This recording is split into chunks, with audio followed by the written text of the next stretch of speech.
classificar esse livro como um poema ou como vários poemas que se conectam, nós vamos ver conforme nós formos lendo, tá?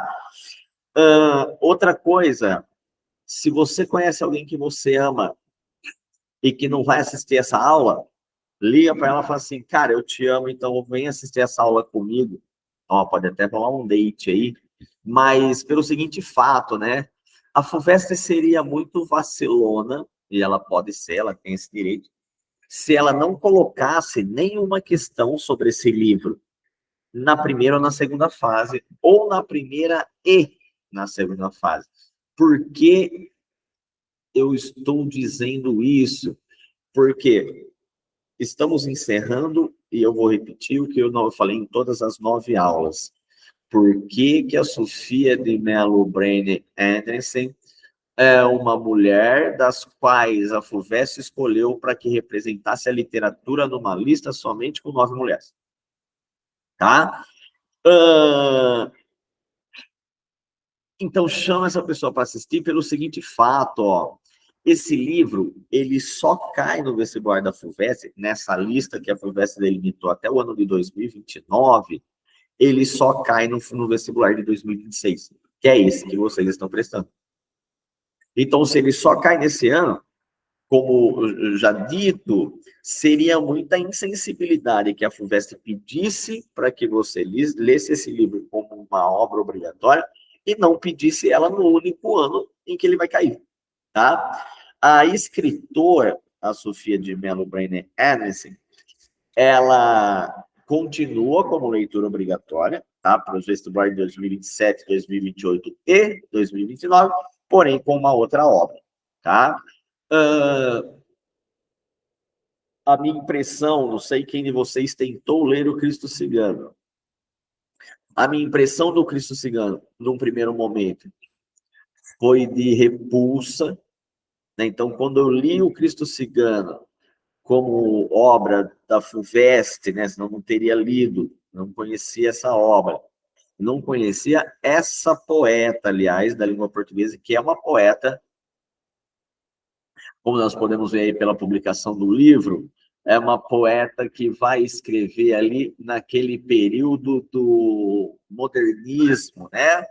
Aquela última fase, aquela transição já entre a arte moderna e a arte contemporânea. É isso que a gente vai ver muito bem feito no Cristo Cigano. O Cristo Cigano é um belo exemplo do fazer artístico moderno, tá? Que a prova da Unicamp já cobra lá com a obra do José Paulo Paes, tá? A poesia moderna, tá? Esse livro, no primeiro momento, então, me foi de repulsa, até o momento em que eu descobri o mote desse livro. Então, nós vamos partir a leitura aqui de algo que você vai pirar, vai falar assim, cara, isso é possível? Nós vamos refletir isso, tá? Que é, até onde vai, né, ó, tema central. Então, vamos entrar por aqui, ó. Vamos entrar por aqui. O Cristo Cigano é um livro publicado em 1961, tá? De uma escritora portuguesa, tá? Chamada Sofia de Mello. Esse Brenner Anderson vem da descendência dela de pai europeu, tá? Não que Portugal não seja na Europa, tá? Mas o pai dela tinha uma descendência que, se eu não me engano, eu não vou tentar lembrar aqui, tá? Mas o pai dela não era português, por isso esse Brenner Anderson, tá? Aí tá escrito ali, ó, fugindo à tendência, coletânea narrativa não lírica, tá? Vamos pensar, então, aqui nós vamos ter um poema narrativo, tá? Então, o poema, a Sofia de Mello escreve em forma de poesia moderna, tá? Quase contemporânea, uma história que é a história do Cristo Cigano, tá? Para você ter uma noção, o Cristo Cigano da obra é uma imagem verdadeira que existe numa igreja em Sevilha, e que você vai ver agora num passe de mágica aí na sua tela, graças à tecnologia e ao Google. Obrigado, Google. Tá? Essa imagem é o mote desse livro, tá? Esse jornal, nós vamos passar vamos passar o olho por ele, porque esse jornal, inclusive, indica a você como leitura, já que você não vai mais estudar até o dia da prova, que você procure sobre as obras literárias, aqui, ó, joga lá, Jornal da USP e o nome da obra. Os próprios professores da USP, que consequentemente são quem escolhe as obras, quem elaboram as questões, essa equipe, e ela própria falando sobre os livros, tá? Volta para essa escultura que aparece aí no Jornal da USP para vocês, tá? Essa escultura, ela é a escultura de um escultor espanhol chamado Francisco Ruiz Gijon, tá? Essa obra é de 1682. Então, para agora e pensa naturalmente, tá? Com maturidade. Esse livro, ele é escrito em 1961, ele tem 60 e tantos anos, tá? 1967, aliás, ele tem 60, quase 60 anos. Esse livro conta uma história de uma escultura que foi produzida na Espanha no ano de 1682 e que está numa catedral, tá? Essa escultura chama O Cristo de la Expiración. Gostou do meu espanhol, né? O Cristo de la Expiración, tá? E o que é a expiração? É uma das formas de nós nos referirmos ao último suspiro da morte. Então, em 1682, em uma capela na cidade de Sevilha, na Espanha,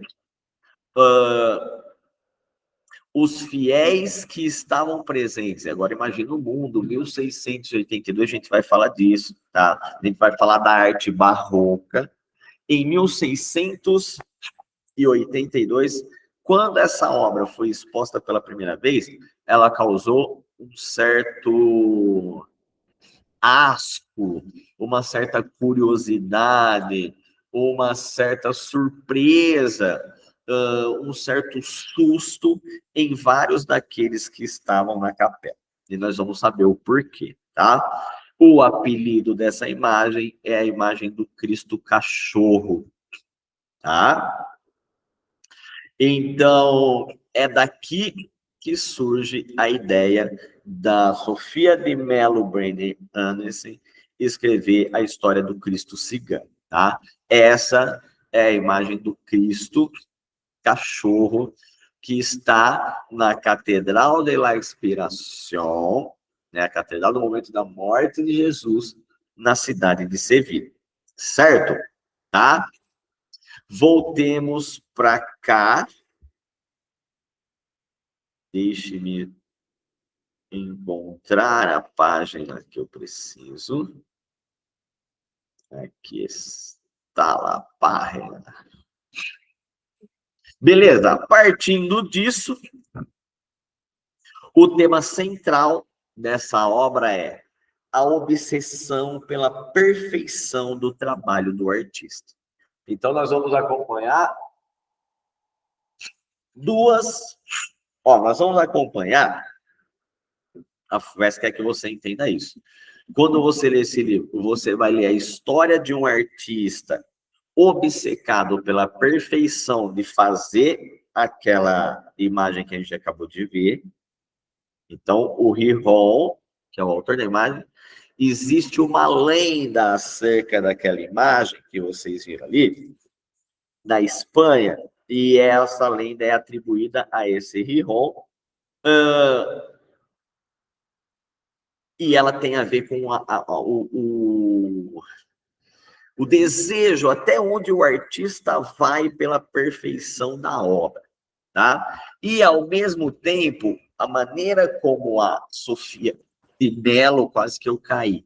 A Sofia de Mello escreve o poema buscando essa perfeição, tá? Agora, qual que é a perfeição que ela quer? A perfeição da poesia moderna. Não é a perfeição da poesia clássica. Ela não está escrevendo em versos decassílabos, em forma de soneto, com versos heróicos, não. Ela está escrevendo tudo entrecortado, como se fossem cenas cubistas. Ela está escrevendo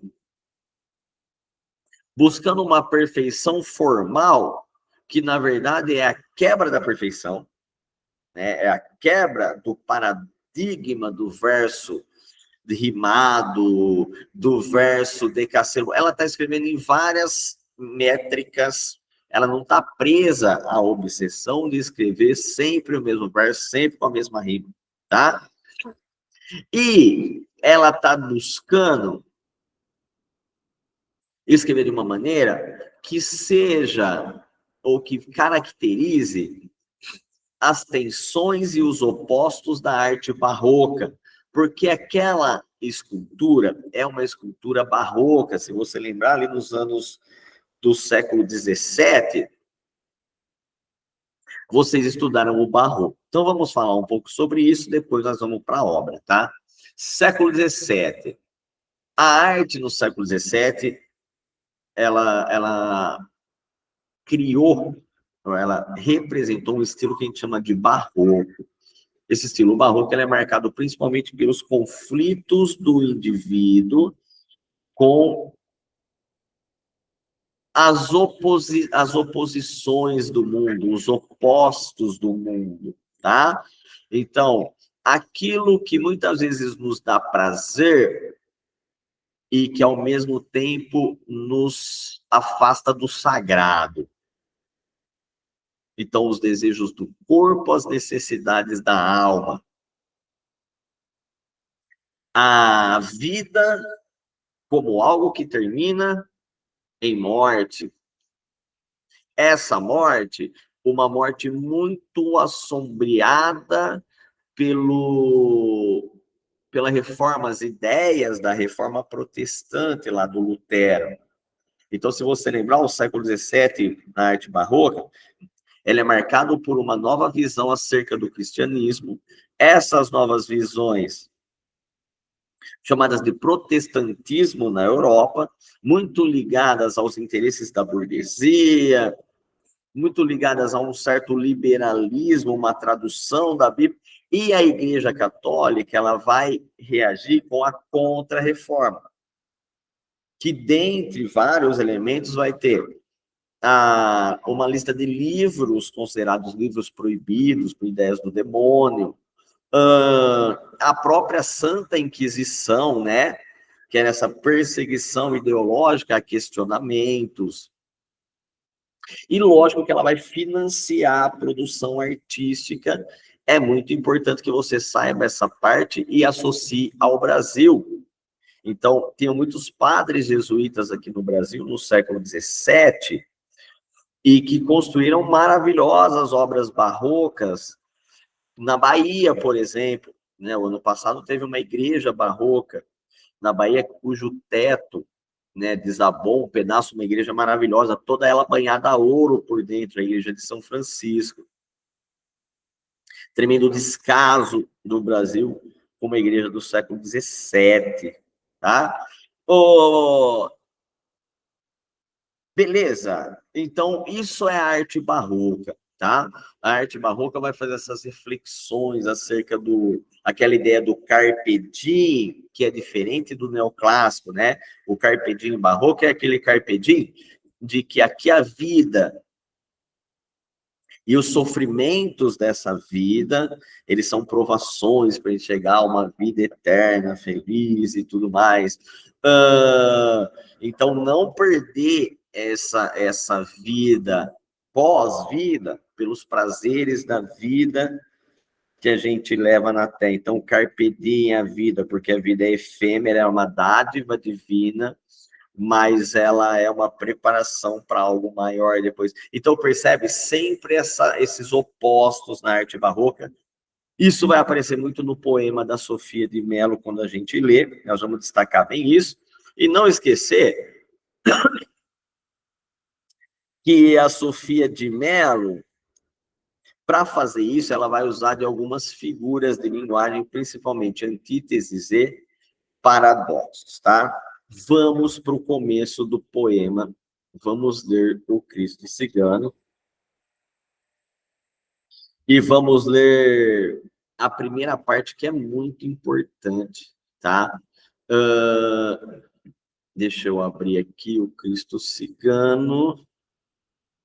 Onde ele está? Ele está aqui, ó. Tá, Lumin, aqui, compartilhar.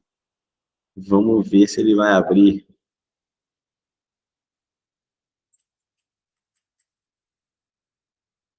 Não sei se está aparecendo aí para vocês. Eu acho que não, ó. Vou parar de compartilhar aqui, fechar. Ó, fiz uma grande burrada, eu acho, hein? Tá. Então, vou começar por aqui mesmo, ó. Enquanto eu vou tentando abrir a obra aqui de novo. Meu Deus. Eu vou começar por essa primeira parte, que certamente o vestibular pode te... A FUVEST pode te pegar com essa primeira parte aqui, ó. Deixa eu só abrir o WhatsApp para eu abrir de novo o livro, tá? Bom, então aqui deve estar aparecendo para vocês, ó, vai aparecer agora. De novo o Jornal da USP, tá? Percebe que o Jornal da USP destaca essa parte aqui, ó. Vamos ler juntos.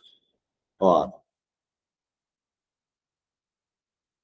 O Cristo Cigano explora os contrastes entre vida e morte, sagrado e profano, o que nós já falamos, tá? No estilo meio barroco. Uma das mais importantes autoras portuguesas, Sofia de Mello apresenta poemas inspirados na história contada pelo poeta brasileiro João Cabral de Melo Neto, tá? Então é daqui que a gente parte, aqui tem a imagem da Sofia para vocês, tá? Tem a edição do Cristo Cigano.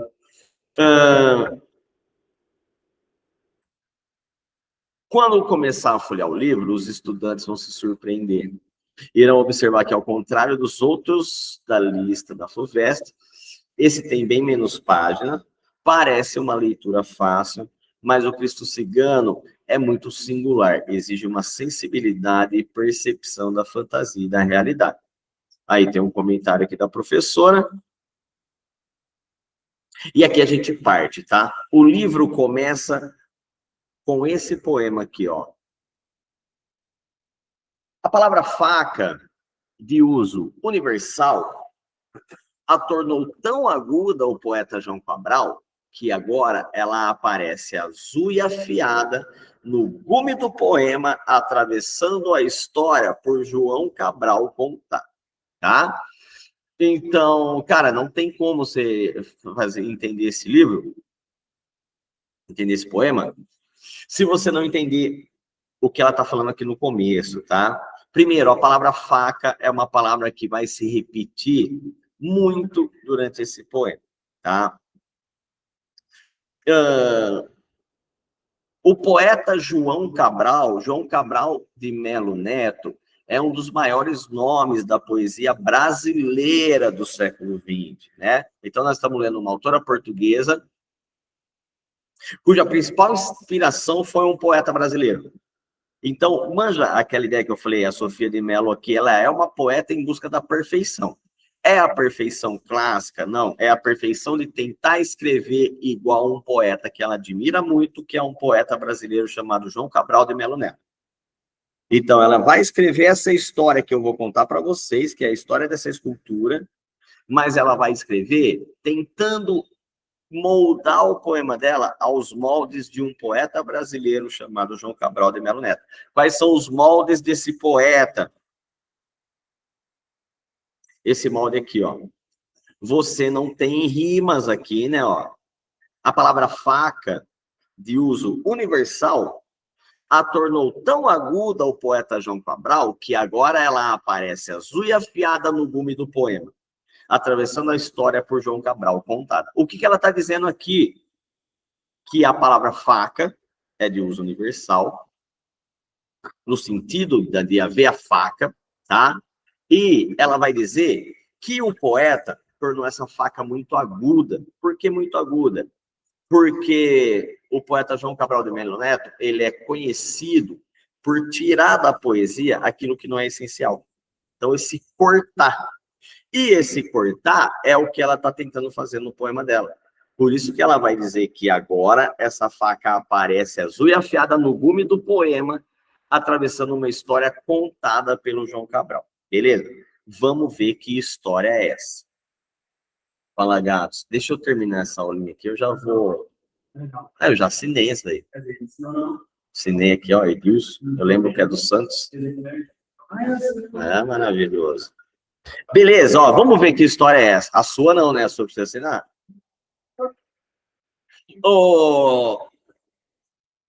A história é a seguinte. Esse escultor, chamado Riron, ele foi contratado pela Igreja Católica no século XVII, tá? A escultura é de 1682. E a Igreja queria que esse escultor fizesse essa imagem, que é a imagem principal do altar da Igreja do Cristo da Expiração. Nós estamos falando daquele estilo barroco cultista, né, que busca a perfeição. Esse escultor, o Francisco Ruiz Riron, ele partiu começando a fazer a escultura. Demorou alguns anos para que ele fizesse, tá? Até que ele chegou no momento da expiração. Ou seja, ele chegou no momento de pintar o rosto desse Cristo, tá? E o que ele fez? Ele, nessa crise barroca, que é marcada pelo século XVII, pela perfeição, pelos opostos, ele entrou numa improdutividade, porque a crise artística dele, a crise do fazer artístico dele era: como que eu vou fazer com perfeição o rosto no momento em que Jesus deu o último suspiro, o suspiro da morte?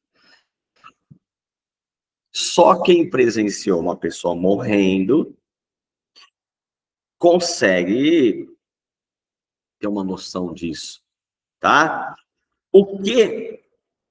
Qual que foi a crise, então, do Riron?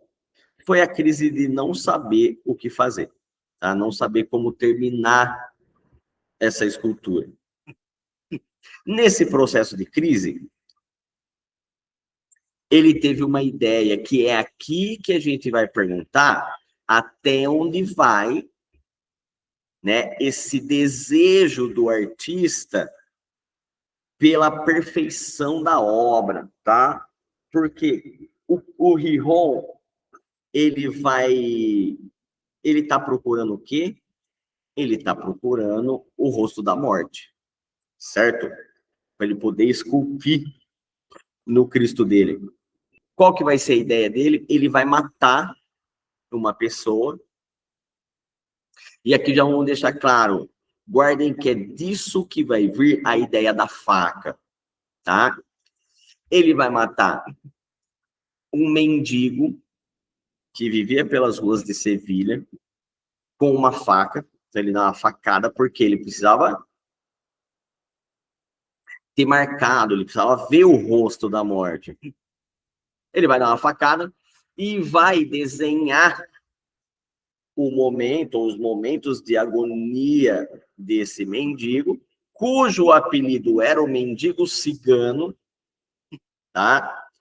O que aqui já mostra, né? O povo cigano sempre foi um povo perseguido, então por isso associado a essa ideia da mendicância, tá? E vai esculpir. Então, as pessoas perceberam que o cigano, né, o mendigo havia sumido, né, souberam da morte dele e tudo mais. Anos depois, o Riron tinha a obra pronta e diz a lenda que na primeira procissão em que esse Cristo foi apresentado, várias das pessoas em Sevilha reconheceram nele o rosto do cigano que havia sido morto, certo? Então essa é a lenda que esse poema conta. Agora, onde que entra e que você tem que saber? Quem contou essa história para Sofia de Mello Brenner Andrensen foi esse poeta brasileiro, ó. Em um passeio por Sevilha, onde Cabral era cônsul. São João Cabral visitou vários lugares do mundo porque ele era um cônsul brasileiro. Ele contou para essa Sofia, que já era uma fã da poesia dele, a história do artista Francisco Antônio Ruiz Riron, que buscava inspiração para esculpir uma imagem do Cristo agonizante que lhe fora encomendada. Então, você tem que saber esse contexto histórico para entender essa ideia do barroco.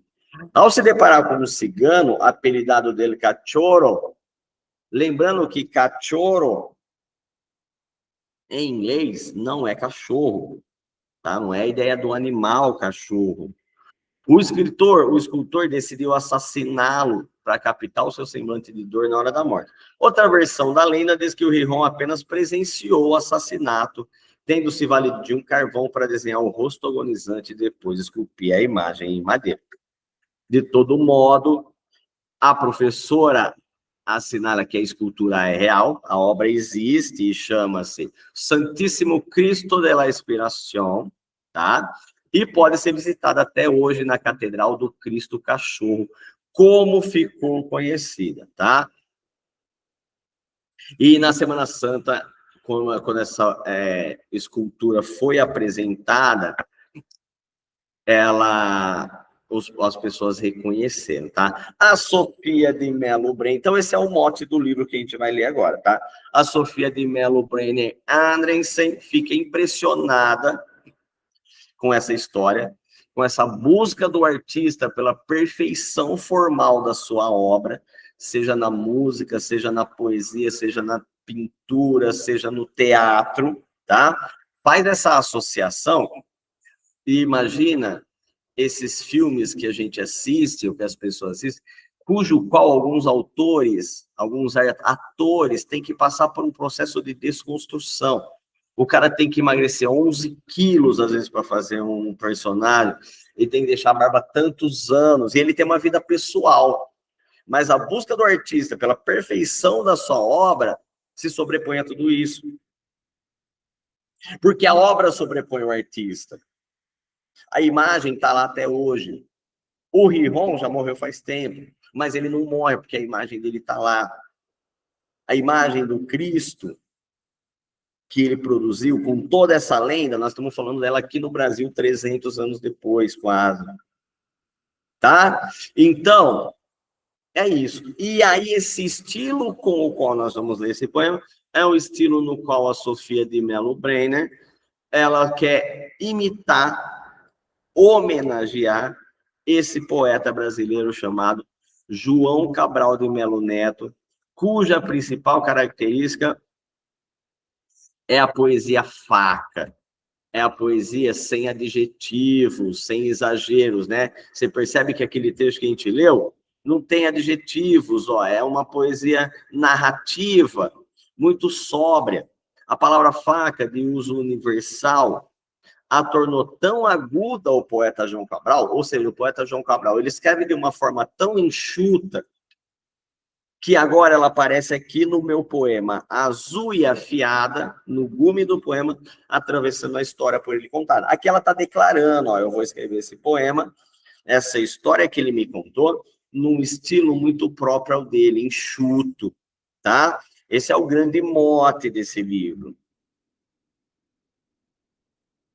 Vamos ler o poema. Vamos ler o poema, eu vou tentar compartilhar aqui com vocês, tá? E a gente vai fazendo alguns comentários, tá? As únicas versões desse livro que eu encontrei foram essas, tá? Sofia de Mello Brenner Andrensen, O Cristo Cigano, tá?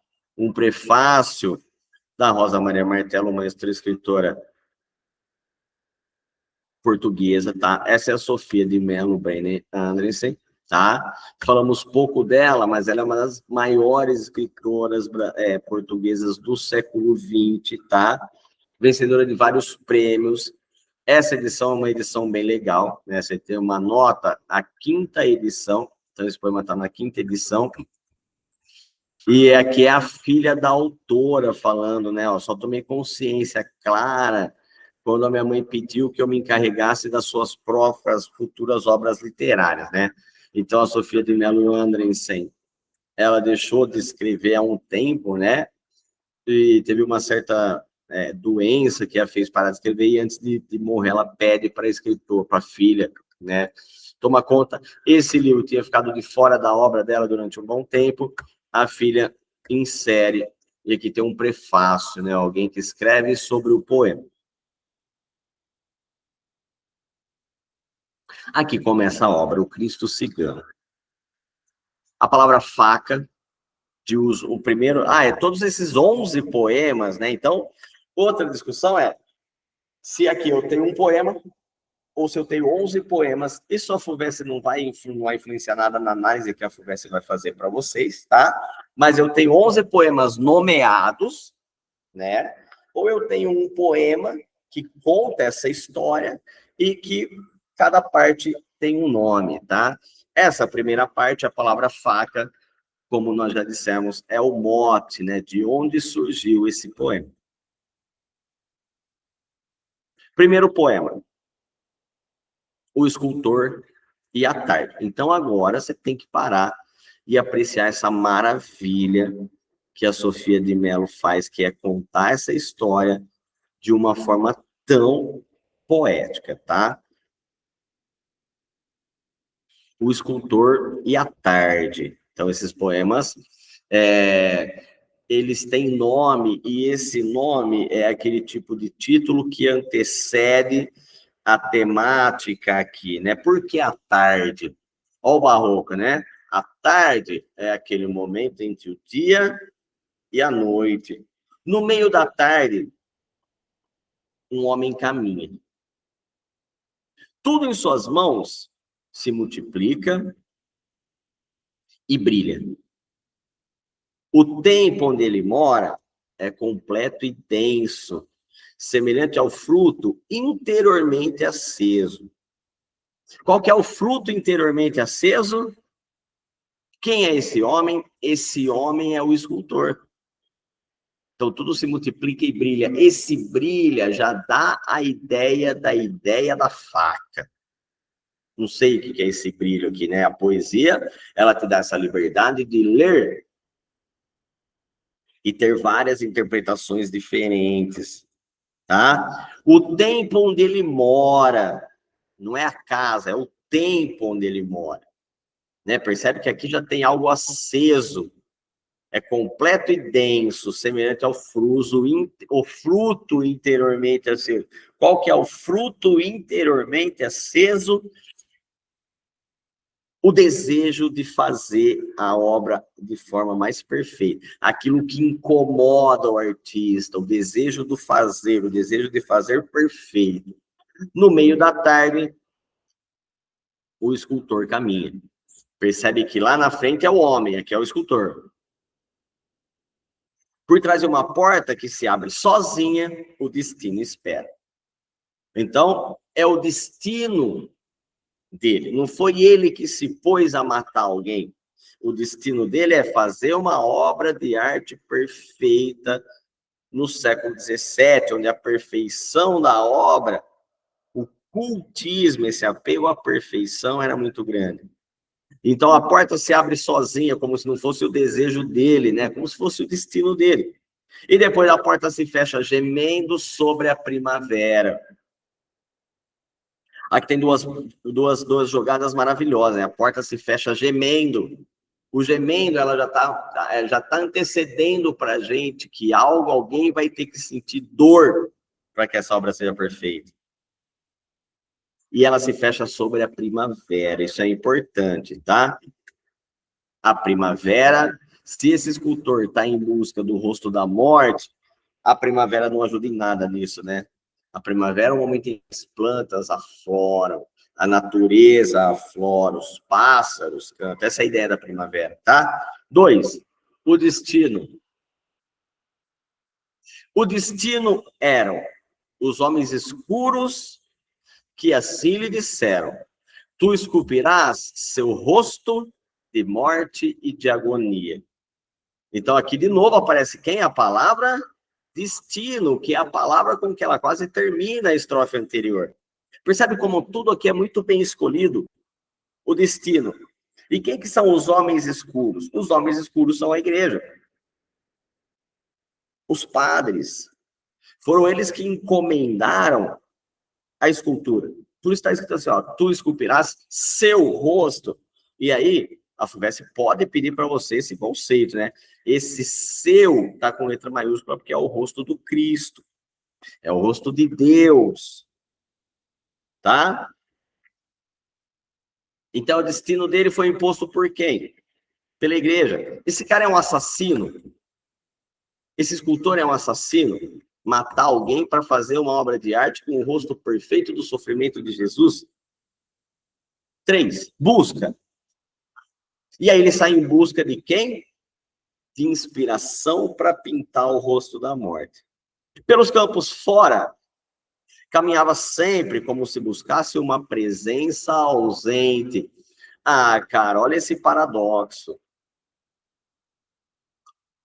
Olha isso, a FUVEST quer que você entenda que esse estilo barroco, olha como a Sofia de Mello, ela consegue pegar esse estilo barroco, que é o estilo da escultura, escrevendo um estilo que é o poeta que ela gosta, que é um poeta moderno, que não está preocupado com as rimas, com a métrica, com o verso decassílabo.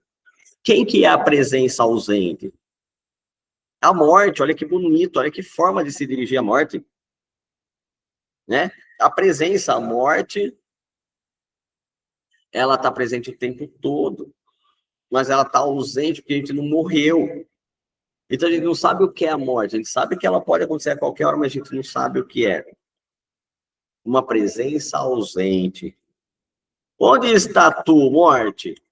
Não te posso ver. Nesse dia de maio, com rosas e trigo, é como se tu não vivesses comigo, né? Porque ele está na primavera, né? A vida. Olha o que ele encontra no dia a dia quando ele está. Olha o que ele encontra quando ele vai procurar o rosto da morte. Ele encontra as flores, ele encontra as pessoas na rua. A ti me enviaram, morte. És tu, meu destino. Mas diante da vida, eu não te imagino. A ti me enviaram, e eu sei que me esperas, mas só ouço a verde voz das primaveras. Onde a tua imagem, onde o teu retrato, na manhã tão limpa. Então era uma manhã bonita, né? Ele procurava o rosto da morte para inspirar, mas ele só via uma coisa bonita. Onde a tua imagem, onde o teu retrato? Nas tardes serenas, nos frutos redondos, nas crianças puras, nas mulheres criando com seus gestos de vida. Como que você vai encontrar morte na criança? Toda criança, toda mãe amamentando, aquilo é a vida, é o bebê sugando a vida de dentro do corpo humano que é a mãe dele. Como que eu vou associar isso à morte? Essa é a imagem que ele vê, nessa busca, né? Onde é a tua imagem ou o teu retrato nas coisas que eu amo? Onde é a tua voz ou a tua presença na voz desse dia? Aqui onde habito, a sol a pique, o mar descoberto, a noite redonda, o instante infinito. É verdade que passas pela cidade, às vezes, nos caixões de chumbo, mas eu viro o meu rosto, pois não te compreendo, és um pesadelo, uma coisa inventada que o vento desmente. Olha que bonito isso. É verdade que a morte passa diante da gente de vez em quando, né? É verdade que você vê alguém morrendo lá na televisão. É verdade que às vezes você passa em frente ao velório, ele vê as pessoas lá no corpo, mas você vira o rosto, não é a sua morte.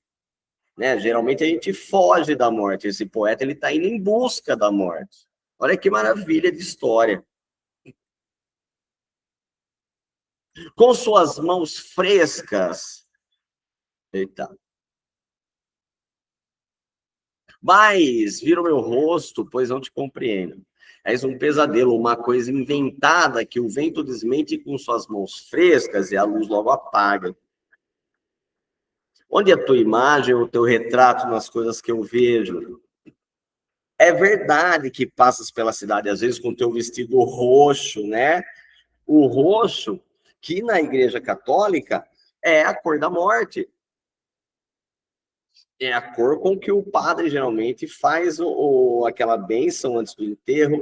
É a cor de um tempo da igreja, que eu não lembro o nome, acho que é o tempo do advento, não me lembro direito, que é o tempo em que o Cristo está morto, ou está preparando-se para a morte. Entre velas e incenso, mas eu te renego, e o vento te nega. Com as suas mãos frescas, e eu não te pertenço. Meu corpo é do sol, a minha alma é da terra. Claro que eu não te pertenço, não estou morto. O meu corpo ainda é do sol, é da terra, não é da morte. Onde está o teu rosto? Ou a raiz de ti? Onde procurar-te? E como te amarei? Olha que bonito. Tanto que em meus dedos tua imagem floresça e entre as minhas mãos o teu rosto apareça. Olha isso.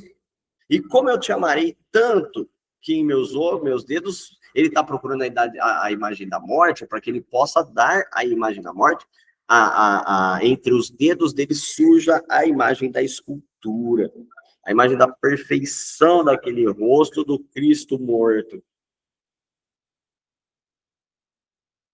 Então, o poema busca, né? Percebe que o nome diz isso, ele está em busca da morte. O encontro. E aqui, pela primeira vez, ele vai encontrar esse rosto da morte, ó.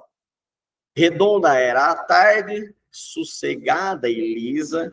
Na margem do rio, alguém se despia, né? Então, ele encontrou alguém se despindo na margem do rio. Sozinho o cigano, sozinho na tarde, na margem do rio.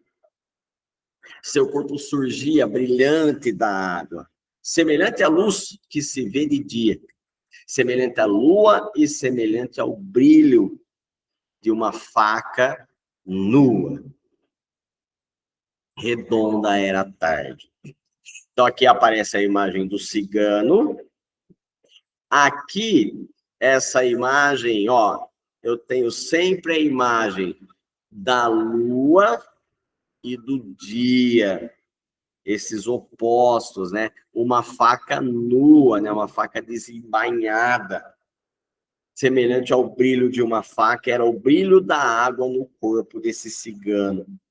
Né? Olha que imagem poética para descrever essa parte que chama o encontro. Tarde, um cigano se despina entrando na água, o corpo dele brilhando da água, semelhante à lua e semelhante ao brilho de uma faca nua. Tá? Redonda era a tarde. Próximo capítulo, 5. Capítulo não, poema, né? O amor. E percebe que as formas são muito diferentes, ó. O amor. Não há para mim outro amor, nem tardes limpas. A minha própria vida a desertei. Só existe agora o teu rosto. Geometria clara que sem descanso esculpirei. E noite onde sem fim me afundarei. Percebe que o amor aqui é o amor pelo fazer artístico, é o amor pelo esculpir, pela geometria, pelo desenhar o rosto da morte e depois transferi-la para madeira. Esse amor é o amor pelo fazer artístico. Não há para mim outro amor nem tardes limpas. A minha própria vida, eu a desertei. Eu não estou vivendo a minha vida. Eu estou vivendo em busca desse fazer artístico. E à noite, onde enfim me afundarei. Sem fim me afundarei. Solidão. A noite abre seus ângulos de lua. Em todas as paredes te procuro. Percebe que a noite, né? A noite, a solidão. Antes era a tarde, agora é a noite. A noite ergue as suas esquinas azuis. E em todas as esquinas eu te procuro. A noite abre as suas praças solitárias e em todas as solidões eu te procuro. Ao longo do rio, a noite acende as luzes roxas, verdes, azuis, eu te procuro. Então, a solidão, né? Esse cara que está reflexivo, à noite, ele procura a morte, ele olha para as paredes, ele olha para o infinito, ele olha para as coisas. Trevas. O que foi antigamente manhã limpa, sereno amor das coisas e da vida, é hoje busca desesperada. Busca de um corpo cuja face me é oculta. Tá? Então, aquilo que foi manhã limpa, sereno amor das coisas e da vida, é hoje busca desesperada. Olha o conflito barroco, a oposição, aquilo que já foi tranquilidade, aquilo já foi o sereno amor, hoje é busca desesperada. De um corpo cuja face me é ocultada. Percebe? O corpo já está feito da escultura. O que é oculto é a face. Essa que é a desesperada busca. 8. Canção de matar. Do dia, nada sei. O teu amor em mim está como o gume de uma faca nua. Ele me atravessa e atravessa os dias, ele me divide. O teu amor, né? O amor da morte, o amor do fazer artístico. É um gume, é algo que me corta, ele me atravessa, não me deixa pensar em outra coisa. Tudo que em mim vive traz dentro uma faca. O teu amor em mim que por dentro me corta. Nossa, tudo que em mim vive traz dentro uma faca. É uma frase de tatuagem, né? Tudo que em mim vive traz dentro uma faca. Então, tudo que na gente vive, sendo de bom ou de ruim, nos corta, nos separa de algo, tá? Vocês, né? Vocês estão nessa fase. Vocês se separaram de várias coisas esse ano e estão se separando de algo agora para assistir essa aula, para fazer uma prova domingo. O teu amor em mim, que por dentro me corta, com uma faca limpa me libertarei. Do teu sangue que põe na minha alma nódoas. Ó, com uma faca limpa me libertarei. Canção para matar. Esse cara, ele já está pensando no cigano, ele já tem uma faca limpa, ele vai se libertar desse desejo como? Por meio dessa faca. O teu amor em mim de tudo me separa. No gume de uma faca, o meu viver se corta. Do dia nada sei, e a própria noite azul me fecha a sua porta. Do dia nada sei, com uma faca limpa me libertarei. Só que assim, você consegue entender que essa busca que ela está retratando do cigano, a busca do escultor, é a busca que ela está fazendo aqui na poesia. Ela está buscando escrever isso no estilo do João Cabral de Melo Neto, que é um dos maiores poetas da literatura do século XX. Capítulo 9, ou poema 9, você que escolhe. Morte do cigano. E olha, ó, aqui está essa faca que corta, ó. Você está esperando assim, porra, chegou o capítulo da morte do cigano. O capítulo tem 3 versos. O poema tem 3 versos. Brancas, as paredes viram como se mata. Viram o brilho fantástico da faca, a sua luz de relâmpago e a sua rapidez.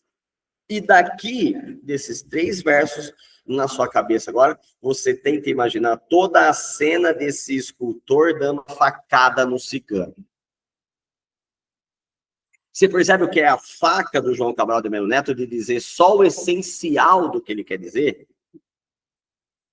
Brancas as paredes, e branca, né? A parede branca, de novo. O barroco tem essa ideia do claro e do escuro. É noite, a parede é branca. E essas paredes viram como se mata. O brilho fantástico da faca, que transcorre o poema todo, a sua luz de relâmpago e a sua rapidez. E agora, da morte do cigano, o escultor começa a encontrar quem? O rosto da morte. Porque ele vai desenhar a agonia do cigano, ó. Aparição de quem? Da morte. Devagar, devagar, um homem morre. Escura no jardim, a noite se abre. A noite, com miríades de estrelas cintilantes, límpidas, sem mácula. Veloz, veloz, o sangue foge. Pegou a antítese aqui, ó. Devagar, devagar, veloz, veloz. Os opostos, como ela joga com isso, que é próprio do estilo barroco. Veloz, veloz, o sangue foge. Já não se ouve o cantar o moribundo. Sua interior exaltação antiga, uma ferida no seu flanco, que é a facada, o mata. Somente em sua frente, ele vê paredes, paredes onde o branco se retrata. Olha a morte aqui, olha que lindo. Seus olhos devagar ficam de vidro. Uma ferida no seu flanco o mata. Já não tem esplendor, nem tem beleza. Já não é semelhante ao sol e à lua. Lembra que lá, a primeira vez que o escultor vê o cigano no rio, o corpo dele brilha da água como brilha a lua. Agora é a morte. Aquilo lá era a vida, isso aqui é a morte. A morte não tem esplendor nem tem beleza. O corpo é semelhante, não é semelhante ao sol e à lua. O corpo já não lembra uma coluna. É feito de suor o seu vestido, a sua face é dor e morte crua. E devagar, devagar, olha essa repetição, o rosto surge, o rosto de outro rosto se retrata. Ah, Sofia de Mello, isso é perfeito. O rosto onde outro rosto, o rosto do cigano morto, onde o rosto do Cristo se retrata. O rosto, desde sempre, pressentido por aquele que, ao viver, o mata. Né? O rosto que esse poeta, que esse escultor tanto buscava, e para que ele pudesse viver e cabrar sua obra, ele teve que matar esse cara. Seus traços, seu perfil, mostra a morte como um escultor. Os traços e o perfil da semelhança interior. Isso é maravilhoso, não é? Final.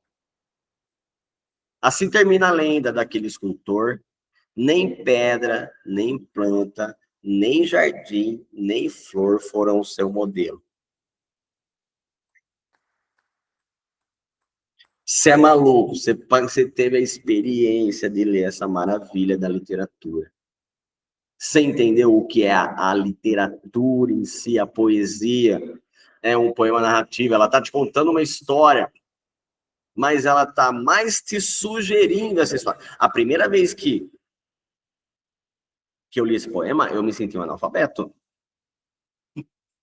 Eu não entendi nada, até conhecer a história do que ela estava contando, perceber que a inspiração dela era o João Cabral de Melo Neto e perceber que ela é perfeita no que ela tenta fazer, tá?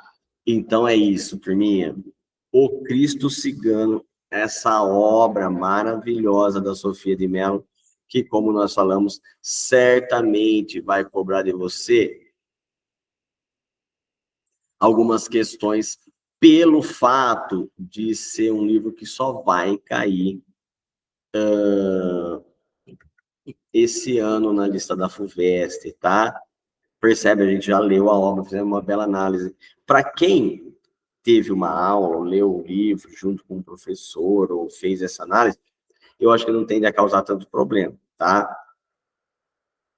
Porque é maravilhoso, toda vez que eu dou aula desse livro eu fico embasbacado com a arte que ela faz. A perfeição do que ela consegue, contando a busca por essa perfeição lá do Riron no século XVII, tá?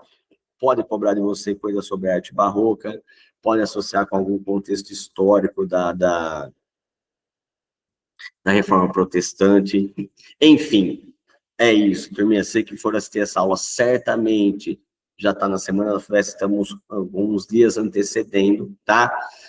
Desejo para vocês uma ótima prova, tá? Que vários de vocês estejam nas próximas semanas para a gente fazer revisões para a segunda fase, tá? Com questões dissertativas, tanto da FUVEST quanto da Unesp e tudo mais, tá? E da Unicamp. Beleza, turminha? Beijo no coração de vocês, muito boa prova. Valeu, essa é a última. Beijos.